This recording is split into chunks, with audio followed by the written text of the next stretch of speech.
Daniela Romo y el secreto de 40 años que Televisa protegió. Una historia donde la lealtad fue más fuerte que cualquier contrato. En la época dorada de la televisión, la privacidad no era un lujo, era un seguro de vida. Para una estrella como Daniela Romo, un escándalo podía enfriar marcas y cancelar contratos. Por eso, cuando Tina Galindo apareció en su vida, lo hizo con la estrategia perfecta: manager, productora y el cerebro detrás del ícono. Pero con las décadas, el equipo se volvió compañía absoluta. Caminaron juntas por más de 40 años, compartiendo rutinas, éxitos y las batallas más duras, como el cáncer. En los pasillos de Televisa el rumor era constante. Era una amistad intensa o el romance más sólido del espectáculo. Daniela nunca necesitó etiquetas. Su silencio no era por vergüenza, sino por elegancia. En un mundo que exigía explicaciones, ellas eligieron la complicidad. Sin embargo, tras la partida de Tina en 2024, el dolor de Daniela rompió cualquier guión. Ella es mi todo, confesó con una emoción que el internet volvió viral al instante. Fue un amor oculto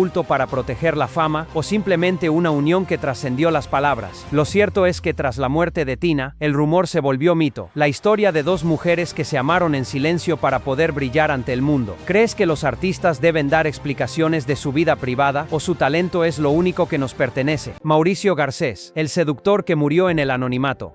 ¿Te imaginas ser el hombre más deseado de México pero morir sintiéndose un completo extraño? Esta fue la silenciosa tragedia del galán eterno. El personaje versus el hombre. El mundo veía a un seductor impecable de voz sedosa, pero para Mauricio, ese papel no era un éxito, era una condena. Interpretar al mismo galán película tras película se volvió su propia cárcel. La soledad detrás del arroz. Fuera de cámaras, no había fiestas ni conquistas. Garcés era un hombre solitario que prefería el silencio y los libros. Le dolía entender que el público no amaba al hombre real, sino a la caricatura elegante que él mismo había creado. El precio del silencio. En una época donde ser auténtico podía destruir una carrera, Mauricio eligió callar. Se fue retirando de los focos sin escándalos, solo con una ausencia que decía más que cualquier declaración. Una leyenda de cristal. Se fue sin ruido, dejando una pregunta que aún nos incomoda: ¿cuánto cuesta sostener una mentira durante toda una vida para convertirte en leyenda? Mauricio Garcés nos dio su risa, pero a cambio, sacrificó su propia libertad. Chabelo, el amigo de todos los niños, o un jefe de hierro. Pasamos décadas viéndolo como un refugio dominical, pero detrás de la voz de niños se escondía un hombre que controlaba Televisa con un temperamento feroz. La máscara militar. Javier López no era un cuatito, fue un exmilitar de EULU y estudiante de medicina que aplicaba una disciplina implacable en los foros. Para él, el trabajo no era un juego, era una dictadura donde el error se pagaba caro. El uniforme de la rudeza. Cuando las cámaras se apagaban, la sonrisa desaparecía. Quedaron grabadas sus respuestas cortantes,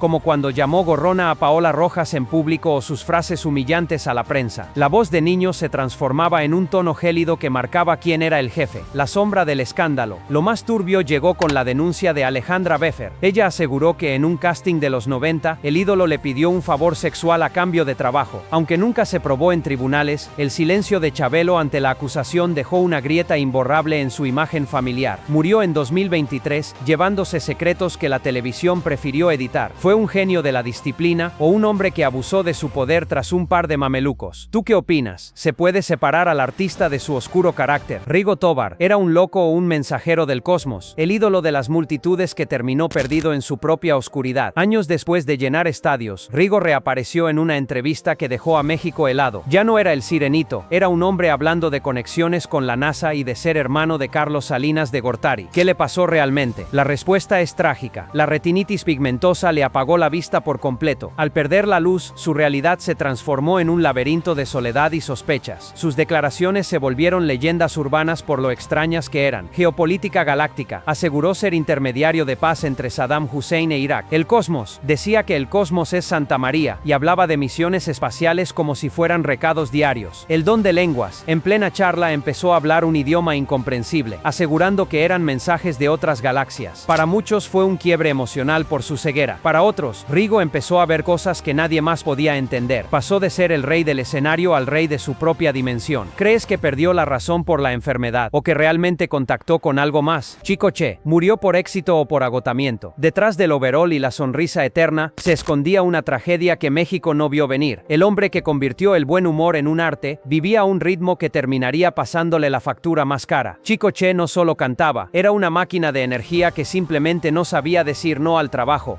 Meses antes del final, las señales eran claras. Sus músicos notaban que ya no bailaba igual y que su fuerza se desvanecía. Se dice que su agenda estaba tan saturada que apenas dormía. Era un ídolo entregado a su gente, pero su cuerpo estaba gritando por auxilio en silencio. El día del colapso, la atmósfera cambió. Testigos cuentan que en su última presentación se veía lento, pesado, como si cargara el peso de todo su éxito sobre los hombros. Cuando llegó al hospital, el desgaste acumulado fue irreversible. A los 43 años, la voz de la crisis se apagó para siempre, dejando al país en un estado de shock absoluto. Fue un derrame cerebral provocado por el estrés extremo o una enfermedad que decidió ocultar por orgullo. Muchos dicen que murió de éxito, otros que su corazón simplemente no aguantó el ritmo de la fama. ¿Crees que un artista debe darlo todo hasta el final o debió parar a tiempo?